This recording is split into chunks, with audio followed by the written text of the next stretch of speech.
Baik Bapak Ibu hadirin hadirat jamaah Masjid dan Mujahidin yang dirahmati Allah. Baik, selanjutnya kita masuk sesi kedua, sesi tanya jawab bersama Ustadz Dr. Ar-Razi Hasim MA, kurang lebih selama 15 menit. Mungkin kami buka 3 penanya. Pertanyaannya mohon langsung saja, to the point, tidak bertele-tele. Baik, kami persilakan. Yang pertama. Yang depan dulu. Silakan berdiri mungkin.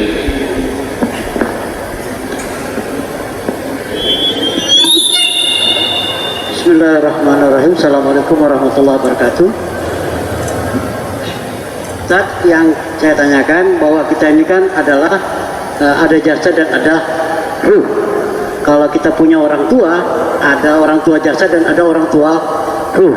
Bagaimana cara kita berkomunikasi kepada Abul Arwah dan Ummul Arwah dalam rangka untuk menjadi anak yang soleh? Syukran. Assalamualaikum warahmatullahi wabarakatuh. Assalamualaikum warahmatullahi wabarakatuh. Cara berkomunikasi dengan Abul Arwah, Bapak Rohani, ini cuma istilah. Bapak, Ibu Rohani, itu dengan cara menyapanya. Assalamualaikum ya Sayyidi ya Rasulullah. Sampaikan itu. Salam rindu atas engkau wahai ayah rohaniku. Bahkan boleh dibaca Assalamualaikum ya abati ya abaruhi ya Rasulullah.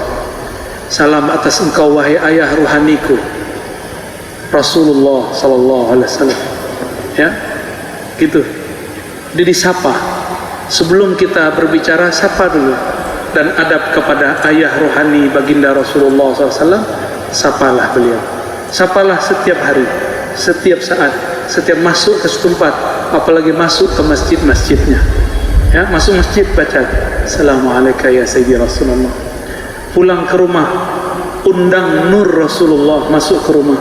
Assalamualaikum ya Rasulullah. Undang nur masuk ke rumah supaya rumah tidak panas.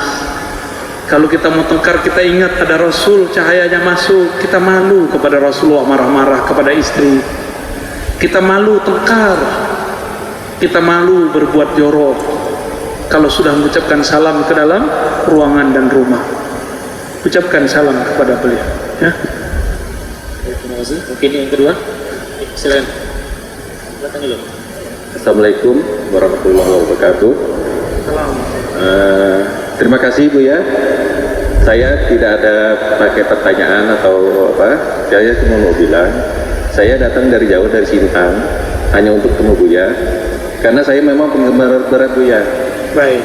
Alhamdulillah 90% lebih di YouTube tuh, di history itu memang Buya terus. Hanya itu saja Buya. Semoga bermanfaat. Iya. Terima kasih Buya. Assalamualaikum. Assalamualaikum warahmatullahi wabarakatuh. Buya, ada pertanyaan dari kertas ini. Buya yang saya muliakan, saya ingin dulu, Pak. Ada pertanyaan dulu Pak. Ini Buya, maksud kalbu mukmin baitullah, apa maksudnya Buya? Ada ungkapan ulama, ini bukan hadis. Ingat, ini bukan hadis. Ini kebanyakan kawan-kawan saya pencinta kajian kolbu, tapi tidak mengerti ilmu hadis. Kalau sudah Arab disebut hadis. Tidak benar ya, harus diluruskan. Kalau bukan hadis, jangan katakan hadis. Ya, ini bukan hadis, ini kalimat ulama memahami makna daripada masjid. Innama ya'muru masajid Allah. Yang memakmurkan masjid Allah itu orang yang beriman, yang ngapain mendirikan sholat, bayarkan zakat dan selanjutnya. Lalu masjid itu bangunan ini atau orang yang sholat? Ada bangunan di Eropa, di Paris, di Prancis, di Spanyol, bahkan di Turki, ada bangunan gereja menjadi masjid. Masjid jadi gereja. Berarti yang disebut masjid itu bukan ornamen, arsitektur seperti ini. Ini budaya orang Indonesia buat masjid, mesti ada kubahnya. Dulu Nabi buat Masjid Nabawi tanpa kubah, karena kubah itu tradisi orang-orang Persia dan Romawi. Ya, jadi yang masjid itu apa? Masjid itu tempat orang sujud.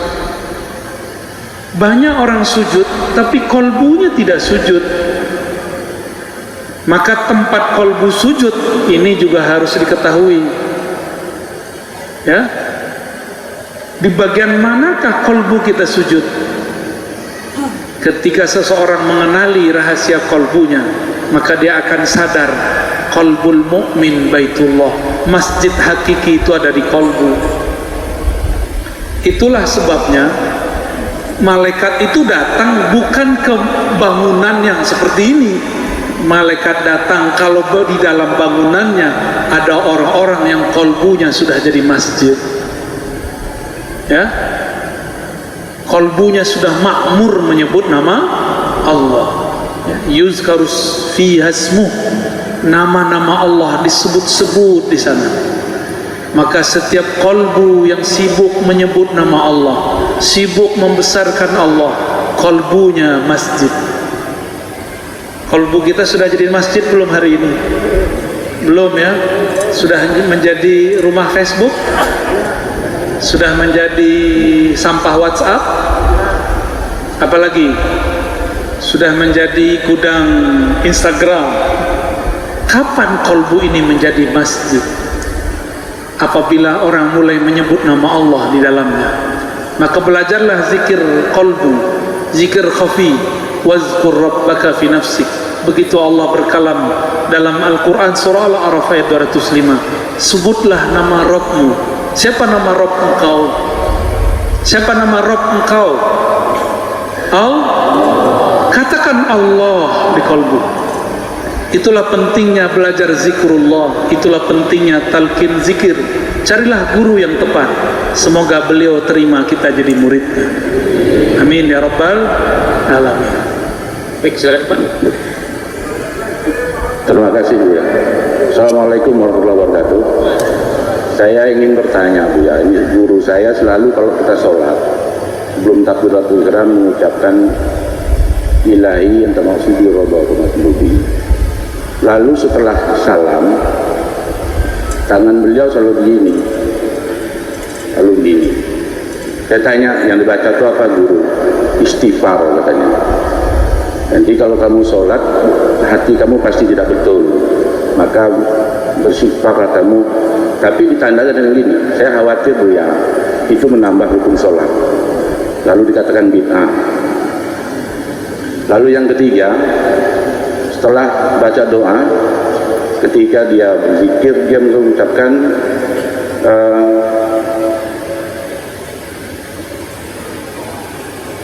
maaf lupa saya. Kita juga. Assalamualaikum warahmatullahi wabarakatuh. Baik. Bapak didoain orang, pertanyaannya kebanyakan. Baik, sebelum sholat baca ilahi anta maksud. Jangankan itu Bapak bilang gorengan boleh. Saya mau makan durenah, itu boleh juga. Yang penting jangan setelah takbir Pak ya. Tapi kalau Allah Akbar, mau beli durenah, ke baru jalan. Ilahi duren maksudi. Itu baru masalah Pak ya. Tapi kalau sebelum takbir bebas. Namun hamba yang sudah kolbunya menjadi masjid, kita kalau mau ke masjid, khudhu zinatakum inda kulli masjid. Pakailah perhiasan terbaikmu ketika ke masjid. Perhiasan kolbu adalah nama-nama Allah. Maka sebelum bertakbir, penuhi kolbu dengan nama Allah. Makanya guru Bapak tadi, sebelum dia takbir, dia luruskan, dia buang selain nama Allah. Dia katakan, ilahi anta maksudi, ya Allah, jika ada di kolbuku selain nama engkau, bersihkan, cukup engkau saja. Jika ada kehendak-kehendak, ingin khusyuk, ingin sakti, ingin hebat, tolong luruskan, jadikan hanya ridhomu jadi tujuanku. Itu maksud beliau.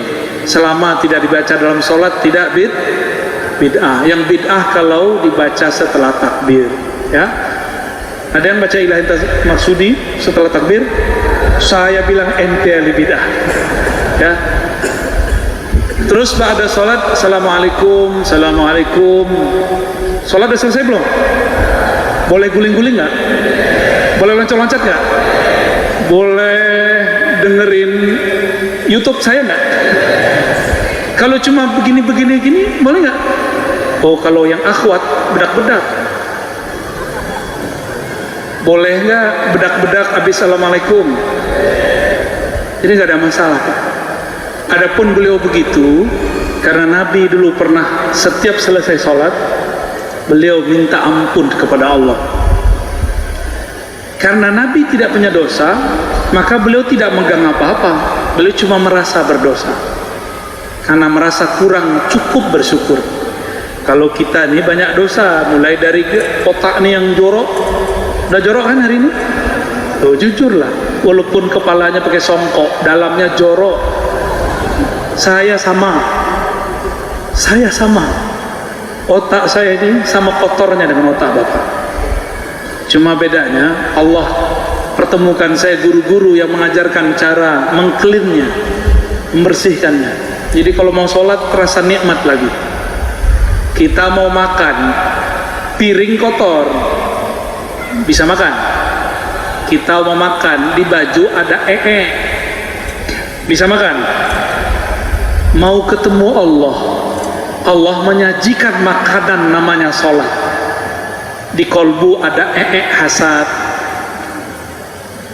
ada tai sombong. Gimana kolbu akan menyantap nama Allah? Nggak bisa. Maka sebelum sholat bersihkan kolbu, setelah sholat bersihkan kembali kolbu. Dengan cara kita hanya mampu berusaha istighfar, Allah lah yang membersihkannya. Ya, baik. Baik, silakan Pak. Bismillah. Assalamualaikum Ustaz. Salam ta'zim, salam hormat Pak Ustaz. Pertanyaan dari saya mengenai Al-Quran Ustaz. Jadi ada kata Allah Subhanahu Wa Taala, innamal mu'minuna alladzina idza dzukirat wajilat qulubuhum. Jadi bagaimana cara agar ketika kita baca Quran itu nikmat? Karena kalau saya sering mendengar ceramah Ustaz itu Abuya tentang bagaimana cara bersolawat dengan Allah Subhanahu Wa Taala. Terus yang kedua yang terakhir Abuya, mohon izin, saya pernah mendengar. Karena kalau kita biasanya ada nanti kalau di akhirat akan ada at-taghabun ataupun bisa dibilang hari ditampakkan semua kesalahan. Itu bagaimana pandangan ataupun daripada Islam kita ketika kita yang sebagai pendosa ini, bagaimana cara memotivasi yang terbaik pada diri kita? Kadang-kadang kita yang sebagai yang anak-anak muda tuh untuk melakukan kebaikan selalu dihantu-hantui dengan bagaimana kesalahan-kesalahan kita di belakang. Bagaimana? Mohon pencerahan Ustaz. Assalamualaikum warahmatullahi wabarakatuh. Assalamualaikum. Supaya tertarik membaca WA, kenali dulu siapa yang ngirim WA. Supaya menarik membaca message, kenali dulu siapa yang mengirim message. Kalau yang mengirim si dia yang kita cinta, walaupun beberapa tahun yang lalu dibuka nggak, dibalasnya asik nggak balasnya? Tahu-tahu berbalas sudah 2 jam. Ya, begitulah orang yang sudah cinta kepada Allah. Maka tahu-tahu baca Quran sudah 3 jam, tahu-tahu baca Quran sudah tamat. Kalau sudah kenal kepada Allah yang menurunkan. Tapi kenal kepada Allah, semakin engkau mengenalinya, semakin engkau menyadari betapa engkau tidak dapat mengenalnya. Karena dia sangat-sangat luas, dia sangat-sangat hebat. Semakin kita mengenalinya, semakin kita sadar, aku tidak sanggup mengenal dirimu ya Allah, hanya engkau yang mampu mengenal dirimu. Bagaimana dengan pertanyaan kedua? Kita sama-sama muda, cuma beda umur. Saya sudah kepala 3 ya. Kalau 35 itu kepala 3 apa kepala 4? 3 ya. Ntar lagi 36. Emang antum kira saya nggak pernah dosa? Saya punya dosa. Dosa ke orang tua, dosa ke teman, dosa hati, dosa mata, dosa semua. Nggak ada di badan saya ini kecuali di situ ada dosa. Tapi syaitan punya was-was. Nama syaitannya Al-Khannas. Kata si Khannas, ngapain kamu tobat? Besok juga maksiat lagi. Itu si Khannas. Kalau kita paham, Khannas ini sudah berbohong, sudah sombong. Tahu apa dia takdir masa depan. Si Khannas bilang, ngapain kamu maksiat lagi besok maksiat? Berarti dia seakan tahu besok terjadi. Jangan tertipu. Seorang mukmin menganggap umurnya ya hari ini. Walaupun kita punya planning setahun ke depan, sebulan ke depan, 7 tahun ke depan, tapi umur seorang mukmin hari ini, detik ini, maka detik ini juga dia tobat, karena dia nggak tahu setelah ini masih bisa tobat atau tidak. Jadi tobat gak usah ditunggu-tunggu. Kalau pertanyaannya bagaimana kalau nanti diulang lagi, itu urusan takdir masa depan. Takdir ente hari ini pilih takdir tobat atau putus asa. Takdir bisa dipilih. Namanya kasab, usaha. Sebatas itu kita bisa memilih. Selebihnya itu pilihan mutlak Allah Subhanahu wa ta'ala. Allah yang menguasai. Mungkinkah Allah berkehendak kepada hambanya keburukan? Gak mungkin. Kalaupun buruk kata si hamba, pasti ada baiknya. Ya. Jadi kalau kita merasa masa lalu, antum kan masih muda, ya. Ini yang tua-tua ini maksiatnya lebih besar dari antum. Ini mau soleh kok. Paling cuma maksiat 2-3 kali kan, ngicip-ngicip. Ini maksiatnya banyak ini. Tersimpan dari kelopak matanya, hidungnya, wajah ini bisa nyimpan memori. Kalau dibuka semuanya kan gawat, ya. Maka kata Ibnu Athaillah Sekandari, orang hebat kasyaf itu bukan yang bisa membaca maksiat di tubuh orang, tapi dia bisa membaca di tubuh dirinya. Orang maju itu bukan yang putus asa karena masa lalunya, tapi dia berpikir baik untuk masa depannya. Maka tobat detik ini juga, sadari kesalahan kita detik ini juga, ya. Wallahu a'lam. Siapa tahu ada yang pulang bis ini meninggal, tobat sekarang Pak. Tapi saya minta umur kita dipanjangkan, karena kita ingin berjuang sampai akhir zaman, sampai Al-Imam Al-Mahdi muncul di muka bumi. Semoga Allah takdirkan kita bersamanya. Amin ya rabbal alamin. Berjuang bersamanya, bertempur bersamanya, tidak gampang tersinggung, mudah memaafkan orang, berbaik sangka kepada Allah dan makhluknya. Khalas. Satu lagi silakan Pak. Assalamualaikum warahmatullahi wabarakatuh. Saya menyaksikan Buya di Banjarmasin mentalkin atau menghadiahkan zikir tahlil ya kepada para jamaah, dan kami juga di sini rindu karena banyak yang berzikir dan tidak mendapatkan mursyid yang benar, barangkali begitu. Kami juga ingin dapat kelurusan tentang bagaimana cara mencari mursyid yang benar, itu pertama. Yang kedua, kami ingin kepada Buya ini, karena bagaimanapun zikir yang baik dilakukan tanpa mengenal nama ruh pribadi, ruh diri, mungkin akan nyasar entah kemana. Jadi kiranya bagaimana caranya Buya memberikan gambaran kepada kami untuk mencari mursyid atau siapa saja yang bisa memberikan jalan kami untuk menemukan nama ruh diri. Terima kasih Buya. Yang terakhir mungkin sangat santer gitu, bahwa ini akhir zaman, Imam Mahdi telah banyak dinyatakan telah berada, bahwa saat ini saya ikut zikir Buya walaupun melalui YouTube, tetapi selalu berkirim Fatihah kepada Buya juga dan kepada guru-guru lainnya gitu. Menurut para ulama atau pendapat Buya, jika kita mengikuti kajian seorang guru atau yang berada di YouTube ya barangkali atau di media sosial lainnya secara utuh, secara utuh, tidak tertinggal sedikit pun dari petikan-petikan kalimatnya pada satu majelis tertentu, apakah sah zikir kita itu mengikuti aliran itu misalkan, karena kita yakin bahwa aliran itu benar dan sesuai dengan kajian. Kita punya kitab sendiri yang sama kepada itu. Terima kasih. Assalamualaikum warahmatullahi wabarakatuh. Salam. Nama ruh, berbursid, dapat talqin, itu semua hak dari Allah. Jika memang kita dapat haknya, maka Allah mudahkan bertemu guru-gurunya, ya. Maka mohonlah kepada Allah supaya Allah memudahkan kita, ya. Yang penting jangan jauh-jauh dari kekasih-kekasih Allah. Dan yang kedua, mengenai berguru lewat online. Di zaman dulu ada berguru lewat risalah. Guru dari guru kami, Syekh Yasin Al-Fadani, berguru kepada Sayyid Ahmad Al-Ghumari lewat risalah.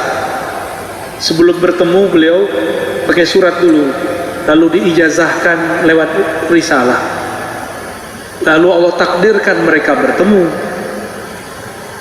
Jadi melihat yang di Facebook, yang di YouTube, selama itu utuh, maka itu sah, mewakili murasalah, tukar surat menyurat dulu. Dulu sosial medianya surat, sekarang sosial medianya YouTube. Namun tentu kekuatannya tidak sekuat kita hadir. Allah Maha Baik. Meskipun demikian, meskipun rekaman, banyak juga yang bergetar kalbunya, karena rekaman itu menyimpan energi. Siapa yang kalbunya mencari, pasti menemukan rasanya, ya.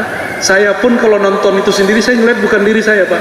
Saya juga nangis lagi, makanya nggak berani nonton, takut nangis mulu, ya. Ada orang tunjuk, ini siapa ini, ya, pura-pura nggak dengar kita, ya. Jadi sah, namun berguru secara online. Dan siapapun yang hadir, jika niat berguru, insya Allah diterima sebagai murid. Kirim Fatihah untuk Nabi dan guru-guru kita semua. Walaupun satu huruf dia mengajar, apalagi guru yang mengajarkan cara berzikir, cara mengenalnya, cara mengenal kekasihnya. Itulah guru, sebenar-benar guru. Dan guru itu tidak sendiri. Sebagaimana di zaman Rasulullah SAW, guru itu tidak sendiri. Rasulullah memerintahkan Muaz, Ali, Abu Bakar, Umar, Utsman jadi guru, Salman jadi guru. Inilah gerakan akhir zaman. Jika sebuah thariqat itu benar, dia tidak akan bergerak sendiri.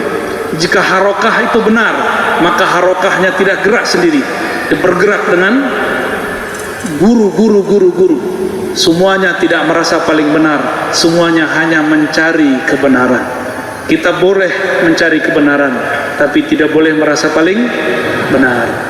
Barangkali itu yang dapat saya sampaikan, ya. Setelah ini masih lanjut lagi, ya. Oke. Ada penyerahan buku. Sebelumnya saya sampaikan dulu salam. Assalamualaikum warahmatullahi wabarakatuh.